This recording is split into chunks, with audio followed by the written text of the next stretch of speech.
everything that's happening in the world is a direct message from God. Is Jacob asleep?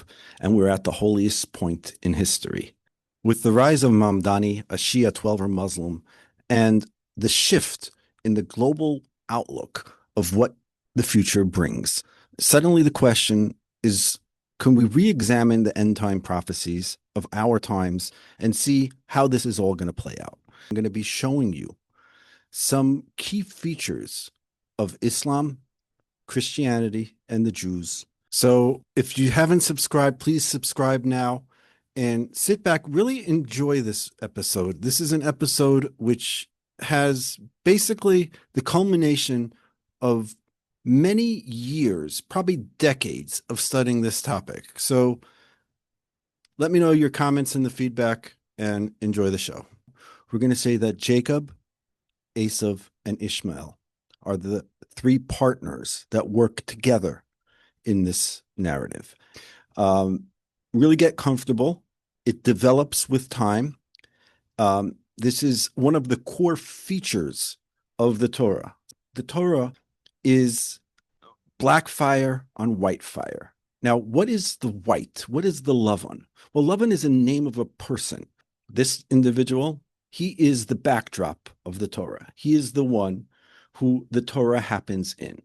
The Torah, Judaism, the Jewish people don't live in a vacuum. There are lists of the Bnei Ishmael, the children of Ishmael.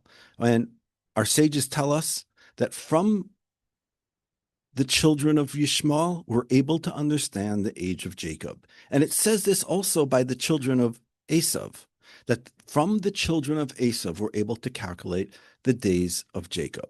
What does this teach us? Well, the Jewish people are not a vacuum. Our days, our years, our times are held in value and how we relate to Ishmael. And this is very important. And Rashi brings this out. And that's what we're going to talk about. So I want to first start with a fundamental core idea in Judaism, because these chapters are not just random stories. In chapter 28, verse 16, Jacob started to leave, then he falls asleep, and he has a dream. And in the dream, he sees a ladder, angels going up and down, and he wakes up and he says the following words. Vayiketz Yaakov mishnasai. Yaakov wakes up from his slumber and he says, could it possibly be that God's presence is in this place? He fell asleep on the Temple Mount. And he said, is it possible that God's presence is on the Temple Mount and I didn't realize it?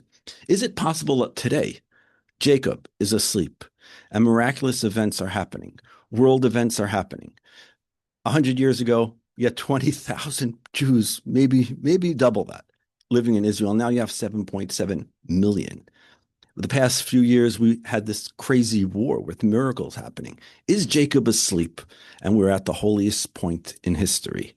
And that's really where we're up to right now. Hi, so I'm sitting here editing this video, and I just want to tell you that this video slowly develops. Yes, it's a little technical in the beginning, but I encourage you to watch to the end, because the flow of things are very important in understanding these principles. And this is really the bedrock, the foundation of the Jewish people. So stay with us. Thank you for watching. And please subscribe. Let's go back to the show. In order for Jacob to have needed to go to Padan Aram to get married, to find Rachel, he had needed to first instigate Asov. And he did this by tricking Asov. He cheated Asov out of a blessing. Now you might ask, well, excuse me, how is this possible? How could, the Jews are cheats? We're stealing. Well, not really, because if you look at chapter 28 and you look at verse number 1, it says like this, that Isaac calls Jacob and says to Jacob, come. Jacob comes and he gives him a blessing. So right after the story where Jacob takes the blessing under the guise of Asov, so suddenly Isaac calls Jacob again and says, Jacob, I want to bless you. And he blesses him. And our sages, Midrash Rabbah says that he gave Jacob the same blessings he gave them before. And this is to teach us that the blessings were coming to him. It was the method that he got them that caused Asov to want to chase him. It was his religious zeal to try to steal, and he successfully did steal the blessings from Isaac. So there's a lot to unpack over here. So let's try to understand what was the blessings he was trying to get and why he was trying to take it away from Asov. And this really, all these things are, all these messages here are hidden messages for all generations. The Torah was only written down, well, it's actually two opinions, if the Torah was given as scrolls throughout time or it was given at one fell shot. But I think for the most part, as being a canonized biblical Torah that has the value of it, that would be given in Deuteronomy, which would mean that these stories were reflective stories, were not just inspirational, were stories of prophecy for us today. That the entire book of Genesis is a prophecy, and the prophecy is being fulfilled right now. And if we could understand the relationship between Jacob and his twin brother Asov, and we could understand the relationship between Jacob and his uncle, who was Ishmael. And I was speaking to Rabbi Tuvia Singer 2 nights ago, and he said that at the end of times, right, Ishmael does tshuva. He repents. Now, Asov, on the other hand, Asov, we know his head, only his head, after one of the people from the tribe of Dan, Hushan ben Dan, who was deaf, when they wanted to bury Jacob, they chopped off his head, and his head rolled and fell into Isaac's tomb. But Ishmael does tshuva, said Rabbi Singer. But Asov, now today we're all a mix, so it's really difficult to say that this nation is Asov. But we don't say that Christianity is Asov or Islam is Ishmael, but we're talking about just the ideas. Okay, so if they fit into the ideas, then they're that. And so please don't hold me to that. So let's get back to this. So Isaac and Ishmael had a relationship of brothers, and Ishmael was the older brother, but he came from Hagar.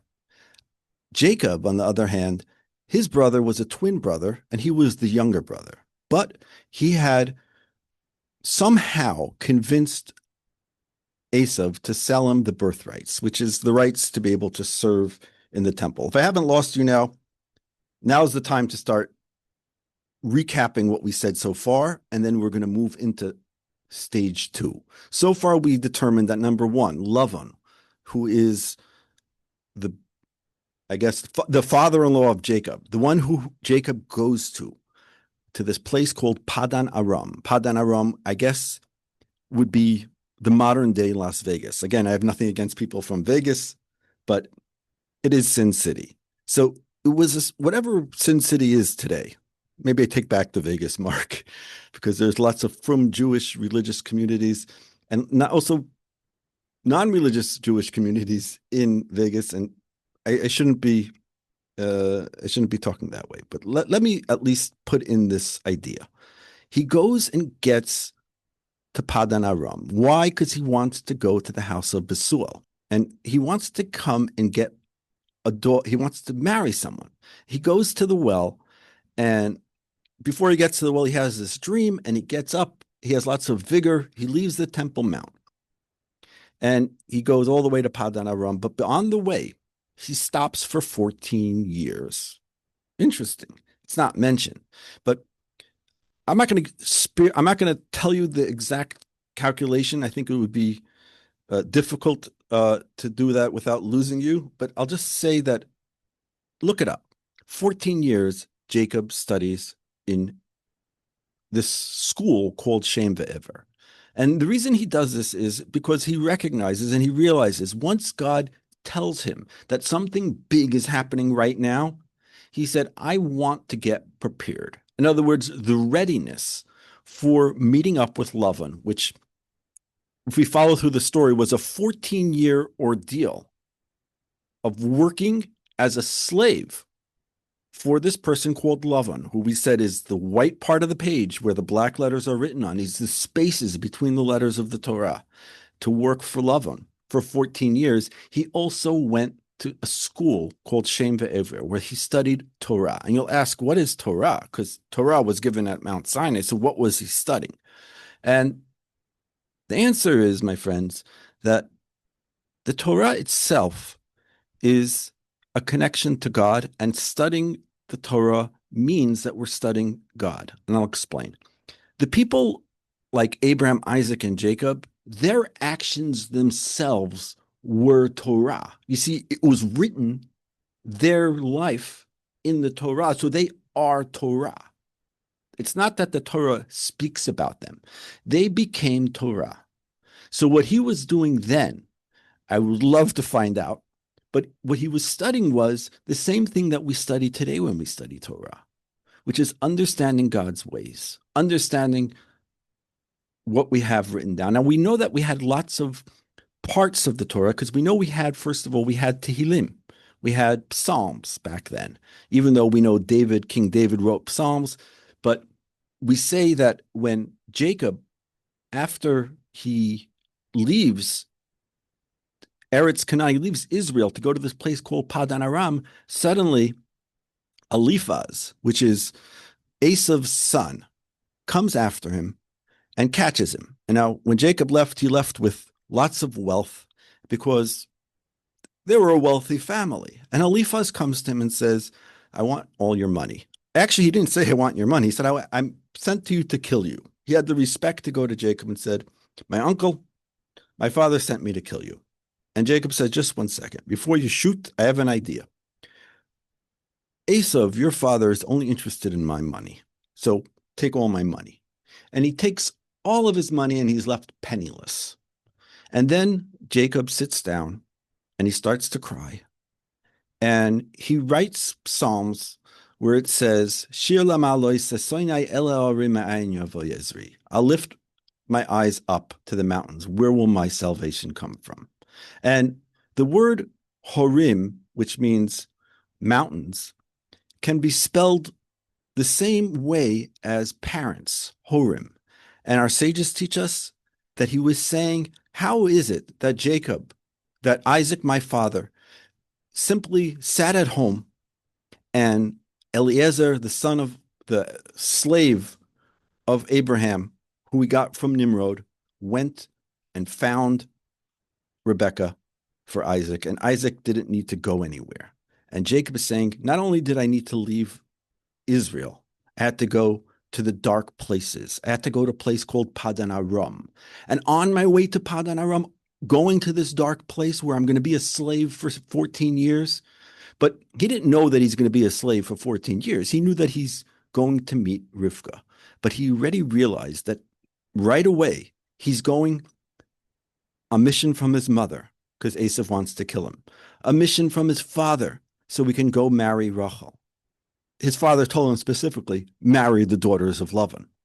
And then Eliphaz comes and takes all his money. And he's sitting there crying out to God and says, where will my salvation come? That's the point. That's the moment where Jacob understands that going low, that going to dark places is where the salvation will come from. Like we say, Eis tzarahi Yaakov, it is a time of tribulation for Jacob. But from that tribulation, we will be redeemed. So Jacob is sitting there. He lost all his money. And then he gets to the well. Now, it's always a well. The well symbolizes coming from low, going high. And he sees Rachel. And there's the miraculous story. Who are you? Where are you from? He's like, oh, we're related. And she takes him to the house and he tells Lavan the whole story. And Lavan says, okay. And Jacob agrees to work for 7 years and get Rachel. But he's very careful with Lavan. He knows Lavan's tricky. And the idea of working as a slave to get married needs to beg the question, really? And why did he like Rachel? You see, there's a backstory here. The backstory is that Rachel and Leah was the older sister and Rachel was the younger sister. Now I'm going to tell you something very deep over here, that the concept of Leah and Rachel are not, these characters in the Bible represent something which predated this. Leah and Rachel goes way back before Abraham, Isaac, and Jacob. It's a concept, it's a structure, it's the chemistry of understanding the way we understand and relate to God. I just want to give a quick caveat that if we take all the collective knowledge of Torah in the world and we combine it from beginning till the end, that wouldn't even be a drop in the sea of what the Torah is. It's very big.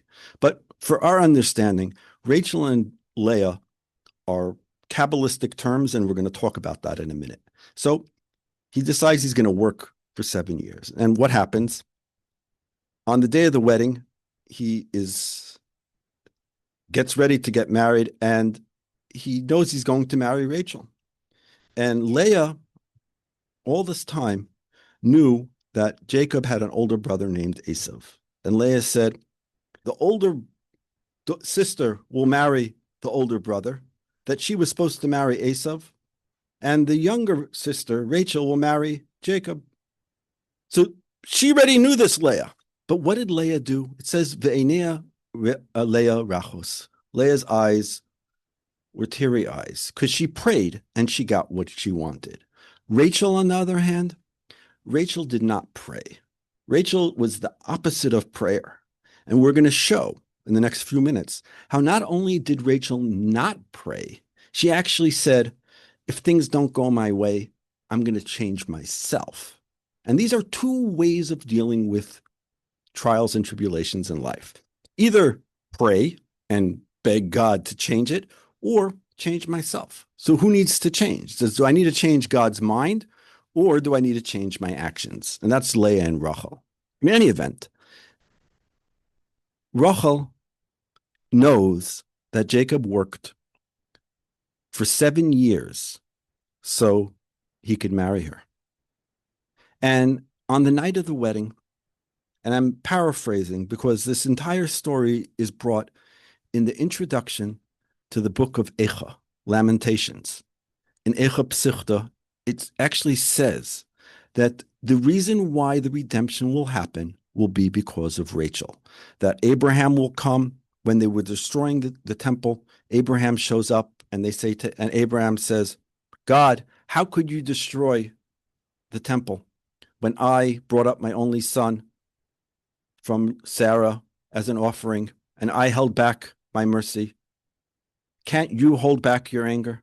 And God didn't listen. Isaac came, Jacob came, and every one of the letters came of the alphabet.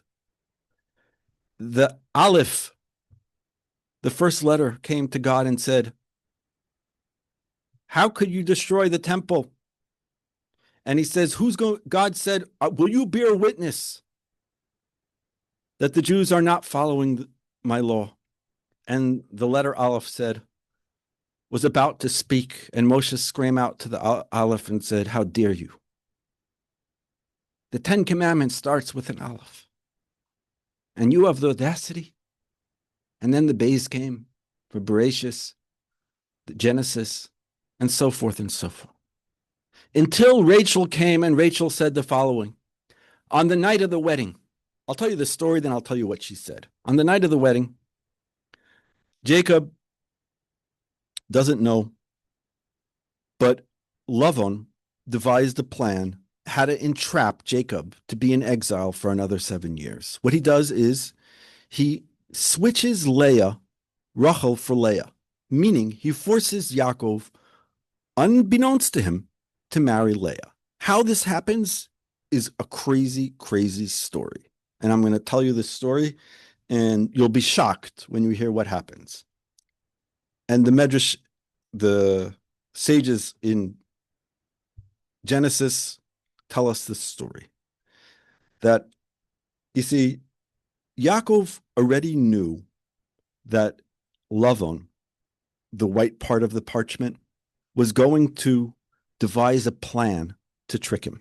So first of all, he tells to Lavan, and the verse says, Rachel bitcha haktana. He says, I want to marry Rachel. And you might say, which Rachel? Rachel, your daughter. And which Rachel, your daughter? Haktana, the younger one. And when, even up till today, Jews in Israel, when they want to say they make an agreement that's exact, they say, Baruch bitcha haktana. But Jacob still wasn't sure. So he went to Rachel and said to Rachel, Rachel, I want to marry you. So I'm going to give you signs. I'm going to give you 3 signs.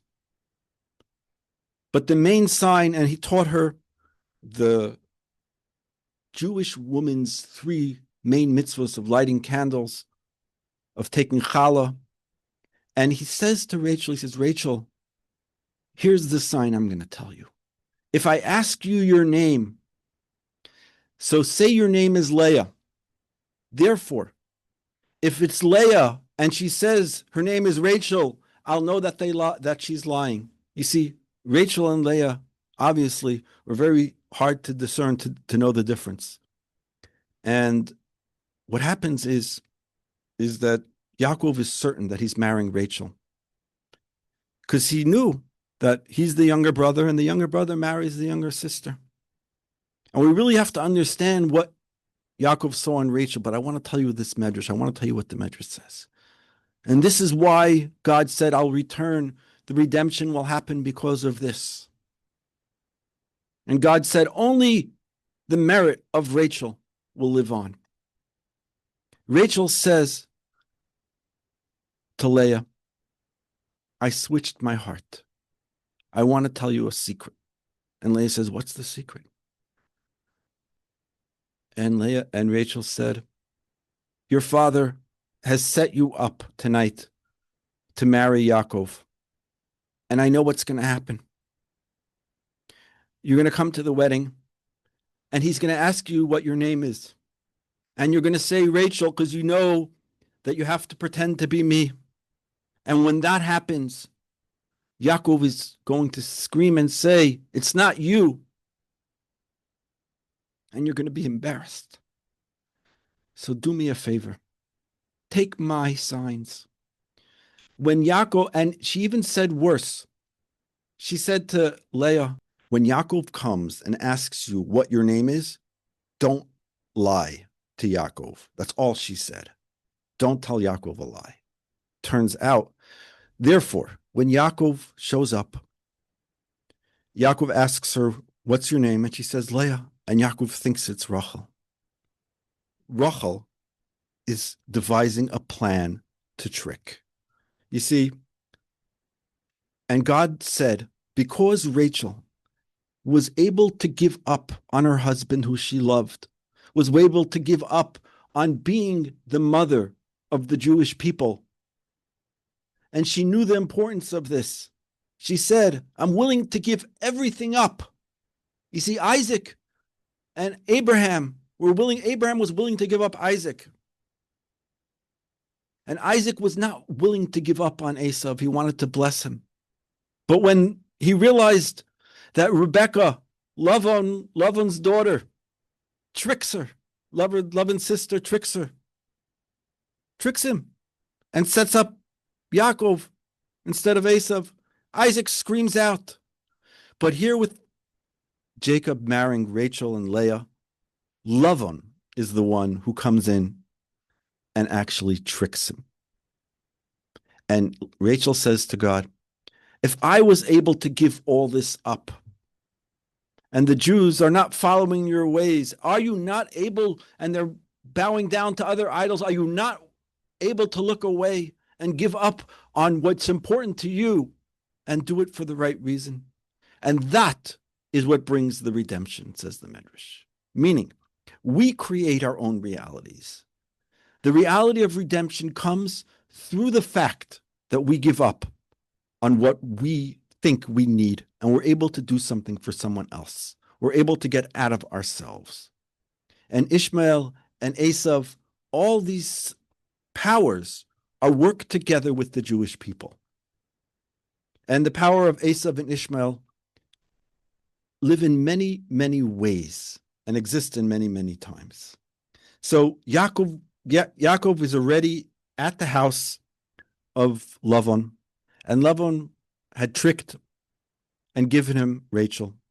And then Lavan says, 7 days from now, you could marry, gave him Leah, in 7 days you could marry Rachel. And what happens? They get married, and Jacob continues to work for 7 years. Now, during this time, suddenly, Leah is giving birth. She gives birth to first Reuven, the first son, Shimon, Levi. On the fourth son, which is Judah, Yehuda, she says, Apam odes Hashem, now I will give thanks to Hashem. And the word Yehuda means, well, people think it means Jew, and it does, but it's just a modern term. Anybody who converts to Judaism is a Jew, and anybody whose mother is a Jew is a Jew. So, but Judah is born. And because Jacob had 4 wives, he had Rachel and Leah, and he also had Bilhah and Zilpah. Those were the maidservants that were given by Lavan. This was custom in their time, that a person would have a maidservant who was also a wife. But it was different than the maidservant of Hagar, because these women were converted to Judaism, were actually Jewish. Because, well, we're not going to get into that right now, but that's what happened. And when Leah realizes that she's having this 4th kid called Yehuda, so the math is off now, because if there are 4 mothers and each one is supposed to have 3 kids, and now she's having the 4th kid, she says, I will thanks. I'll give thanks. I will admit. And Judah is known. How did Judah get to be his kingship? Even though the firstborn of Reuven should have been the kingship, how did Yehuda get this? Judah got this when he sinned with Tamar, and they were going to kill Tamar, and Judah gets up and says, I slept with Tamar. Therefore, it's my sign, it's my ring, signature ring that she has. Therefore, Judah was given the power of repentance. And what happens after Yehuda was, there was Reuven, Shimon, Levi, Yehuda, then the 5th son, Yisachar. And before we get to Yisachar, I want to just explain something, what's going on. Rachel is seeing her sister give birth to the tribes of the Jewish people. Rachel understands the importance of this. She knows who Avram was, she knows who Yitzhak was, and she knows who Yaakov is. And she's playing second fiddle. She doesn't have children, and yet we call Rachel Akeret Bayit. She is the house of Jacob. She is the foundation. In fact, the term Bnei Yisrael, the children of Israel, Jacob's name only switched to Israel after Binyamin was born, meaning right before Binyamin was born, meaning the only real child of Israel is Binyamin. So when we say the children of Israel, the only child by the crossing of the sea, God said to Moses, speak to the Jewish people and to the children of Israel and let them move forward. Binyamin was the one who jumped in because he was the only one who was the child of Israel. Getting back to Leah. Leah is giving birth to children and Rachel is suffering. And what happens is that Reuven, the firstborn, comes back from the fields and he has with him some type of plant which is called dudayim. And this plant is supposedly looks like a human. Now, one of the four sides of the chair of God, for as it's called, there's the eagle, the snake, and the lion, and the fourth one is the Adam, is the person that's in the south. And that was the dudayim. And Reuven brings this home, and Rachel says, I want to have that because I want to have children, and this helps having children. And she gives up on that as well. And when she gave up on that, and she allowed, because Leah says, you want to take my child's gifts? And Rachel is feeling terrible. It's like the mother who doesn't have children. She's not yet a mother and sees all her friends coming home and bringing their projects from school. And she's feeling bad. She doesn't have children. And Leah says what seems like the most vicious words a woman could say to her sister, who's also, at that time, it was, I guess, it's a question of how someone can marry two sisters. We're not going to get into that. But her sister, it says to her, Leah says to Rachel, he says, Hagam lekachet et bali? You're going to take my husband? It's enough that you took my husband. Now you want to take my children's gifts? And Leah seems to be ferocious. And what was the next child that she gets? What was her fifth son? Yisachar. Who is Yisachar? Yisachar is the people who sit and learn Torah. Meaning, her audacity, the tenacious prayers of Leah, and the chutzpah that she had to say this to Rachel, that's what brought about the Torah. That's what brought about Yisachar, the tribe who learns Torah, and Zevulun, the one who supports the Torah. So this is a very powerful message that Rachel, on the one hand, is commended, but Rachel still isn't praying. She says, when she saw what's happening, she says, God, give me children, or kill me. If I don't have children, I'd rather be dead. And I'm not sure if she was talking physically, but interesting. When she said, Yosef li ben vim ayin ani mesa, give me another child, and if not, I will die. That's exactly what happens. We're jumping ahead, but I'll tell you the end of the story. Rachel finally has her first son. God, it says, the pasuk says, the verse says, that God hears Rachel's crying out and answers Rachel. And when this happens, Vayisker lehim, and God of judgment remembers Rachel, Vayishmael, and listens to her, Elokim, Vayiftach es rachma, opens up her womb. Where else do we have Vayiftach es rachma, that opening up the womb? Well, there are 7 barren women. The first one was Sarah. And when we say in Isaiah 54, Rani akara la yalada, give forth praise to the Lord, that Sarah was barren all the years until Isaac came into a covenant. Because had Sarah not been barren, had Sarah not been missing her uterus, physically she couldn't give birth to children, then Abraham would have had a child with her, and that child would have been born before Abraham had finished his journey. The final one of the 7 mothers who are barren is the land of Israel. We'll get to that at the end of this talk. But Rachel, she's barren. And our sages tell us that why did God answer Rachel? Ki ata hispalala, because now she prayed. Meaning, Rachel only used prayer as a last resort. Now, I'm not giving judgment. Every person is different. Every relationship with God is different. But Rachel understood something over here very, very powerful. You know, we have the tomb of Rachel. Rachel is buried on the way. And we'll get to that in a minute. But Rachel wasn't the power of prayer, of crying out to God. It wasn't the power of correcting God. It was the power of correcting myself. You see, if God put me in this situation, does he just want me to cry out, or does he want me to do something about it?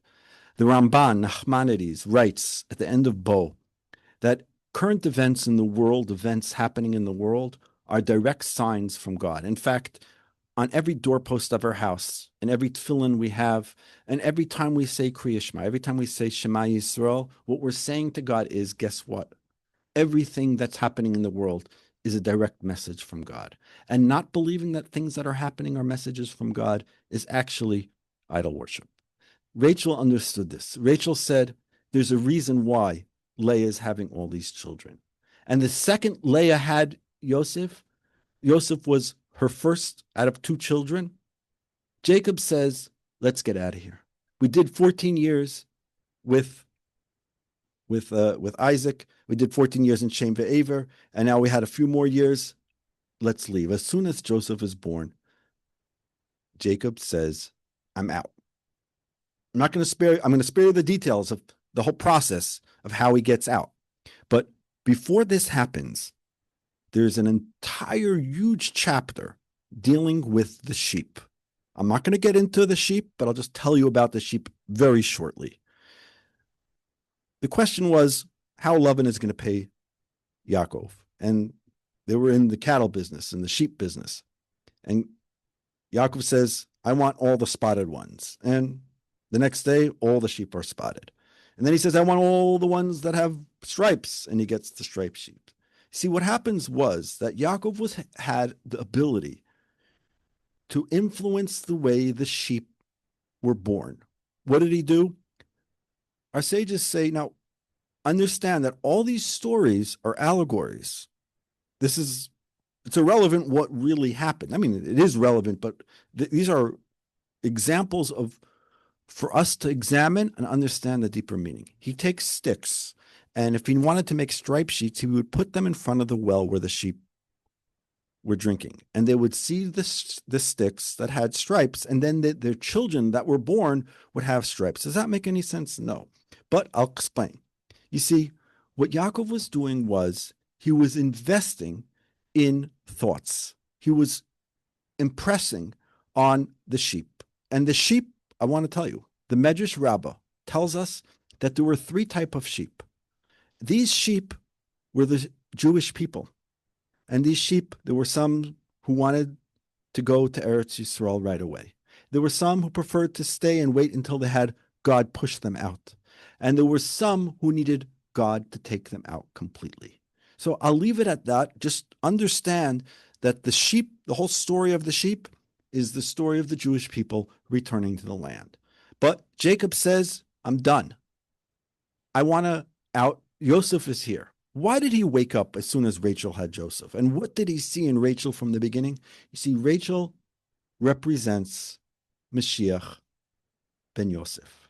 Rachel is the tzaddik, the perfect righteous person. And as soon as Yosef is born, Yosef was the one who became the catalyst, the reason the Jews went into Egypt. Because the brothers got jealous of Jacob's love for Joseph by giving him the colored Xonis Pasim. And they sell Joseph to slavery, and Joseph ends up being king of Mitzrayim, of Egypt. And then the wife, Potiphar, of Mitzrayim, of Egypt, tries to entice Joseph, and Joseph does not fall to temptation. And at that moment, when he doesn't fall to temptation, he knows that she grabbed his jacket and she was going to tell the world that he was trying to start up with her. And what happens? They throw him into a pit. And then, miraculously, there's a series of events, there's dreams, and suddenly Joseph becomes king. The brothers come down to Egypt to get food. They don't know it's Joseph. And the whole story of Joseph revealing himself to the brothers. And the brothers are shocked. And Joseph says to them, I have no hard feelings. I was only sent here. You only sold me into slavery. You sold your brother into slavery for one reason, so that I could save you. God sent me to save you. Joseph, the Messiah, is the first Messiah that comes. So let's continue with our story with Rachel. Rachel has Joseph, and when Joseph is born, Jacob wants to return to Israel. Why? Well, our sages tell us that as soon as Joseph is born, as soon as the concept of Mashiach ben Yosef, the first concept of a tzaddik, the person like Shaul HaMelech was a Binyamin. He was from Rachel. And King David, he was from Yehuda. Yehuda and Yosef, the two powers, Vayigash Yehuda el Yosef, when Judah and Joseph, when they go against each other, those are the two powers of Rachel and Leah. But as soon as Joseph is born, something changes in Asov. Our sages tell us that the Satan of Asov was born with Joseph. That Once we have a Joseph is Kezereh v'Kadesh. Look at this perfect specimen. This is where you're supposed to be. This is the tzaddik. Like Job said, he argued to God. He was a wealthy person, and the angel said to God, he's only serving you because he has money. Take away everything, give him misery, and let's see. And Job says to God, you've created righteous and you've created wicked. And what happens? God says you're correct. Tzaddikim, righteous people, are created. Joseph was destined to be born from Rachel. And it was specifically from Rachel holding back her mouth, not speaking to Leah, not talking back to Leah. Her older sister, she was willing to give up on being the mother of the Jewish people. And because of that, she was able to become the Rachel who caused Jacob to go back to Israel. Jacob said, I'm going back to Eretz Yisrael. And then Lavan comes running after them and says, who stole my trophims? Who stole my idols? You see, Rachel, on the way out, she grabs Lavan's fortune-telling idol. And he comes chasing and she hides it. Long story. But the brothers right away said, people were saying that, oh, Rachel, she's, this sounds familiar. When the brothers came to Joseph, when he was in Egypt, and Joseph did a trick. He took his cup that he used at the meal when all the brothers were sitting around. They came to get food. They didn't know Joseph is their brother. And he looked in the cup and he held the cup up and he said, Reuven, you sit here. And they took Binyamin and said, you sit next to me because you don't have a brother and I don't have a brother. Nobody got the message.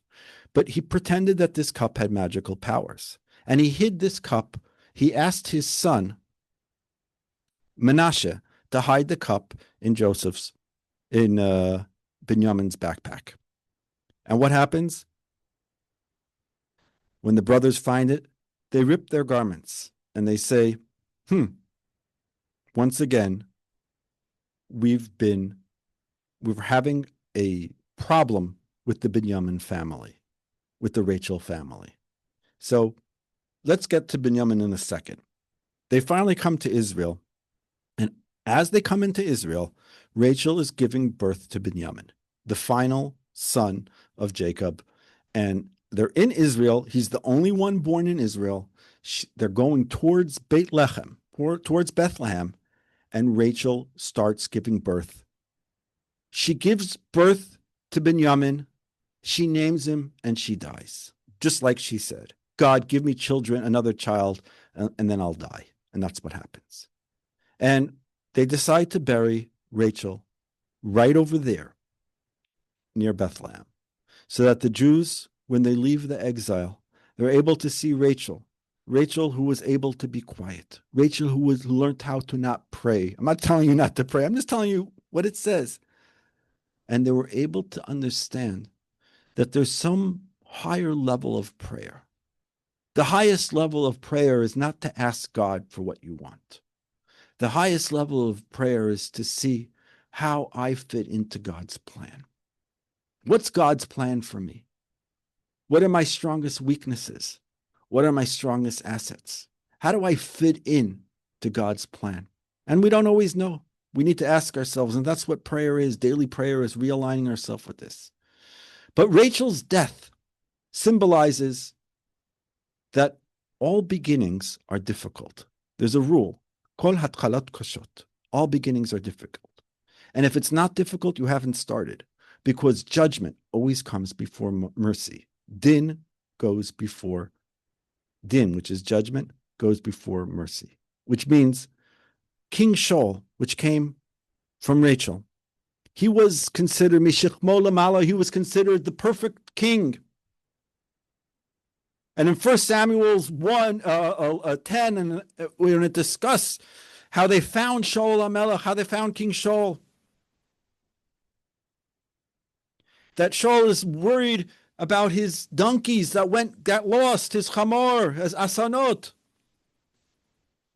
And Shaul is walking around, wandering with his helper, looking for his lost donkeys. And Shmuel finds him. He finds Shmuel, and Shmuel gets a prophecy and says, "This one, Shaul, he's the king." And Shaul doesn't get it. The Jews had asked to have a king, but it wasn't time yet. They really needed to wait for David HaMelech. But Shmuel secretly takes him up and anoints him. And Shaul still doesn't get it. And Shmuel tells everybody, go home. And then Shaul went home. And the next day, people were arguing and saying, we shouldn't give gifts to Shaul. He's not really a king. And then Ammon, the one who came from Lot, starts up with the Jewish people in a place called Gilad. They start up, and the Jews don't know what to do, but they don't call Shaul, and Shaul starts walking back from the field after the oxen return. Shaul still doesn't get that he's king. When they want to anoint Shaul, it says that he hid among the kalim. He hid among the barrels. Why did he hide among the barrels? Well, he wanted people to find him. He had misplaced humility. He thought that he was so great, says the Chidushei Arim, that he needed to lower himself. And the problem of perfectionism, the